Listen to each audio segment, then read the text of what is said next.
All right, OpenClaw just had a huge update, 7th, March the 7th. Excited for this one, Ron? Super excited. So in this video, we're going to break down what are the core features that you should be paying attention to, what's being upgraded. Is your life better after the update? Slightly, yeah. Slightly. Slightly. Well, they've been advertising this as a huge update because there's 40 plus features, there's 30 plus bug fixes, and things run faster. So that's actually quite core. One of the headline features is that you can now use it with OpenAI stack. So you don't have to rely completely on one set like Claude, but you can go for GPT 5.4 and also you can go for Gemini 3.1 Flash. So these are the new models that got released recently, and I've been hearing very, very good things about GPT 5.4. So hopefully efficiency upgrade if you can pay for it. That being said, if for the rest of us here, there's actually a lot of kind of behind the scenes updates for everything here. I'll actually everything here. So do you want to go for the slides? We're gonna keep this short as possible. Yeah, so of course one of the headline features is the context engine plugin system. I see a lot of people talking about it on X.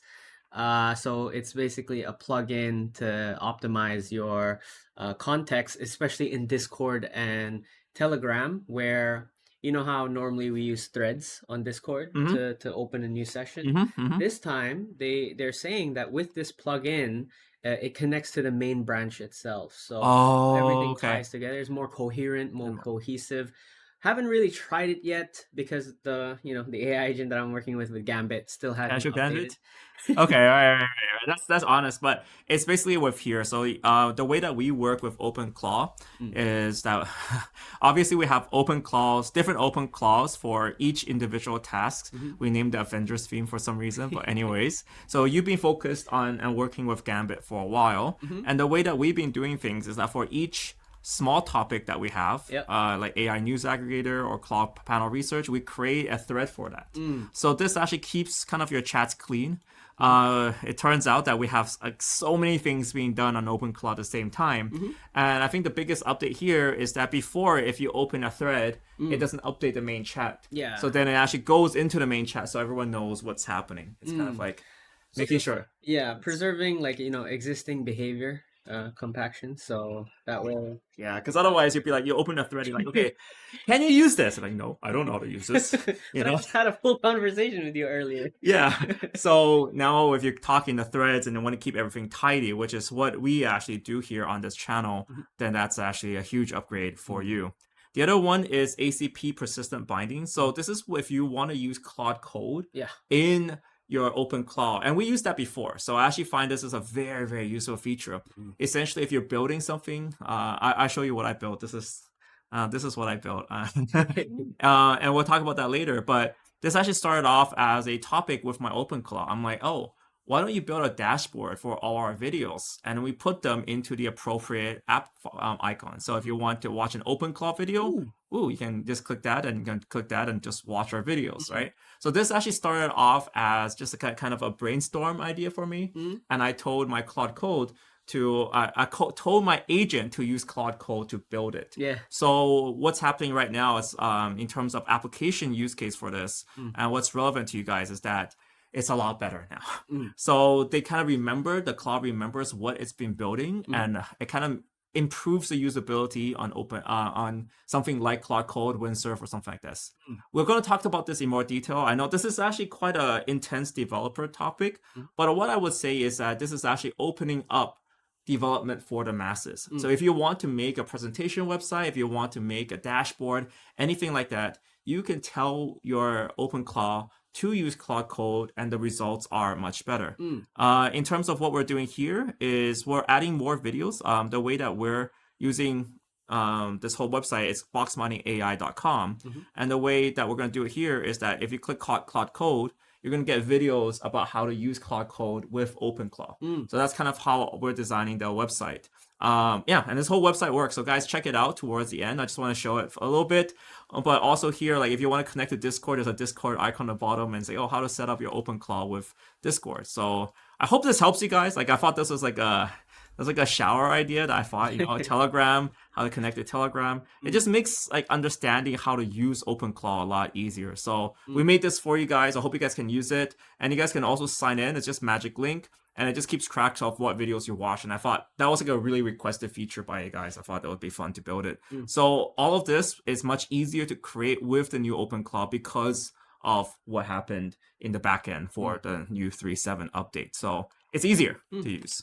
All right. Anything else that's kind of important? Well, on the China side, they're talking about the Longcat integration. It's not really sure what that is, but they're 龙猫. It's it's a Longcat.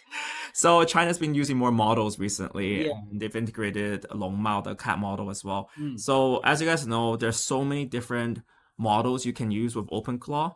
Personally, on our channel, so what we've been doing is we've been extensively testing and we've been using different models per person. So I've been using the Opus model, the most expensive, and I've been incurring costs of upwards of $30 to $60 per day on these models. But Ron's been using the Minimax model, and the Minimax model has just a simple developer plan of $20 per month. And that's been working quite well, right? very, very well. Actually, substantially Better. better once we can start to kind of optimize it for context. I think it just takes time to, get used to it, and then fail, try again, and about 2 weeks actually. Yeah, actually, it's been 2 weeks. Yeah. 2 weeks already getting better. The workflow with Gambit. So if you guys been watching us for a while now, he used to be called Jeff, and he wasn't that smart. Channing Tatum Jeff from 21 Jump Street, and now he's Gambit from Deadpool Wolverine. Yes, we got way too many weird names here.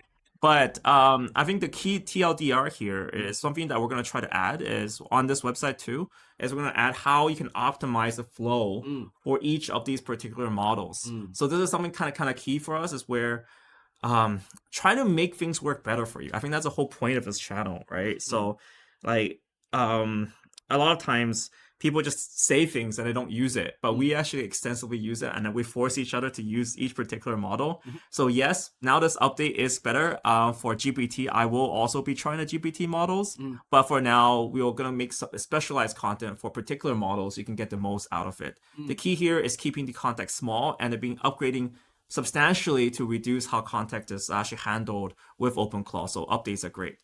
Just a key note as well. Not a key note, just a quick tidbit. If you guys want to update OpenClaw, you can always trust the auto update. But if you want to force the update, you can open the terminal. You can connect it with Termius to OpenClaw, and then you can just type OpenClaw update, and I'll take you through the update procedure. We found that this is a little bit better than telling your agent to update for you, because sometimes there's permission changes and updates, and it would notify you here on this UI rather than sometimes you find something's disconnecting. So if you update automatically with your agent and it's disconnecting, then just try to run it manually on the terminal, and it usually works a lot better for that. Okay, that's pretty much it for this update. Not too much else to cover. With that, guys, thank you guys so much for watching. Test out BoxminingAI.com. We'll leave a link down below, but it's really for you guys. It really just links everything together. If you want to link Telegram, click this button. It's there. I don't know. I found it was kind of intuitive. We're adding a lot more features to this as well, so we can keep track and kind of track your progress here. So yeah, with that, guys, see you guys so much. Thank you so much. See you guys on the next video. Peace. Bye-bye.